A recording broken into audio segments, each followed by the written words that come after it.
Oke, lama nggak bicara tentang bincang psikologi ya. Nah, bincang psikologi kali ini tuh tentang frustasi dan stuck gitu ya. Kenapa kamu mau bahas ini? Jadi gini, aku ada satu temen ya yang kalau curhat sama saya itu tentang tradingnya itu kayak bawaannya stuck dan frustasi terus gitu ya. Yang dibahas itu tentang CL, CL, CL dan CL terus gitu ya. Dan saya tuh sempet tanya gitu, kenapa kok kamu kayak apa ya, energi yang dia kasih ke saya tentang frustasi ini saya ngerasain banget gitu. Terus setelah lama-lama saya sering ngobrol sama dia, dia itu punya apa ya, punya sistem dalam tubuhnya, dalam pemikirannya itu kalau dia itu sudah mengecap dirinya dia itu bodoh, goblok gitu loh. Dia itu merasa kayak, aku ini kok di bursa ini bodoh ya, aku nih bursa ini kok goblok ya, kayak aku untuk kok nggak bisa cari duit ya, kok kok apa yang tak pelajarin ini nggak ngerti ya. Nah, jadi dari awal dia itu sudah melebeli dirinya sendiri itu bodoh dan goblok. Sayangnya pada saat kamu melebeli diri sendiri bodoh dan goblok ini, pikiranmu tuh secara nggak langsung akan memberikan satu barrier kalau apapun yang diajarkan sama orang, ya, kamu tidak bisa terima. Karena apa? Kamu sudah melebeli diri sendiri bodoh dan goblok. Ya, itu satu. Yang kedua, ingat ya, tentang energi yang negatif ini juga akan mengetrek sesuatu yang negatif dalam hidupmu. Ini salah satu contoh ya. Misalnya gini, ini contohnya ke temanku sendiri waktu dia itu berkumpul dengan teman-teman yang istilahnya dalam arti toksiknya itu positif. Jadi maksudnya gini, bukan menghina orang, bukan bukan mengejek-ngejek yang lain, tapi temanku yang di dalam bursa ini tidak bisa cari uang ini kumpulnya ternyata sama temen yang juga sesama nggak disiplin trading, maksudnya sama dalam arti gini, tidak disiplin CL, tidak disiplin dengan trading sistemnya. Misalnya gini, trading sistemnya ini uh, dia harus buy on weakness, ternyata dia tidak melakukan itu, ternyata asal-asalan ngikut temennya yang lain yang FOMO dan segala macem ya. Itu salah satu hal negatif yang dia lakukan pada saat dia bersama grupnya gitu.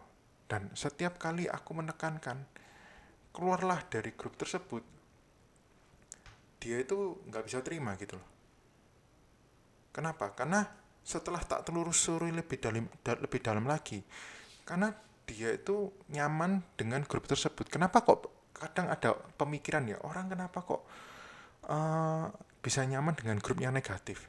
Nah, ternyata bagi dia itu tidak negatif, karena dia itu butuh validasi kalau energinya itu yang negatif itu baik-baik saja di dalam grup yang negatif tersebut. Jadi secara tidak langsung dia itu tidak sadar kalau energi negatifnya dia itu tervalidasi terus di grupnya dia. Jadi pada saat aku berusaha untuk menariknya, bukan menariknya, lebih tepatnya untuk menyadarkan orang tersebut, dia sudah merasa nggak nyaman.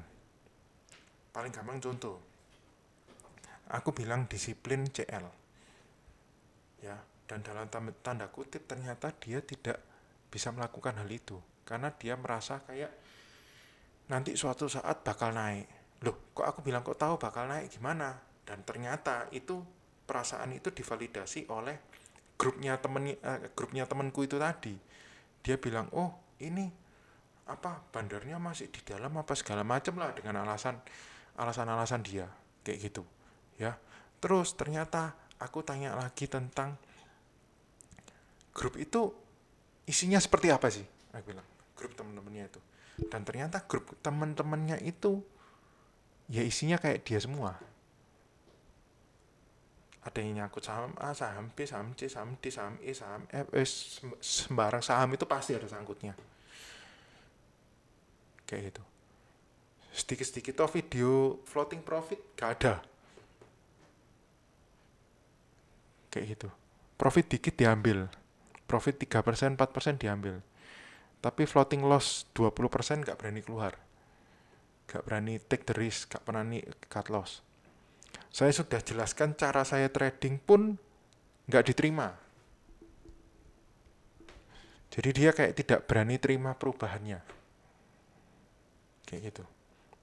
Nah, saya tahu kenapa kok dia tidak berani menerima perubahannya. Karena waktu dia menerima perubahannya, itu bukan, saya nggak jelasin perubahan itu susah atau segala macam, enggak. Tapi konsekuensinya pada saat kamu berubah, konsekuensi awal itu adalah kamu akan merasa sendirian. Kenapa saya bilang kamu akan merasa sendirian? Gini ceritanya. Jadi saya dulu itu pernah punya satu grup, ya.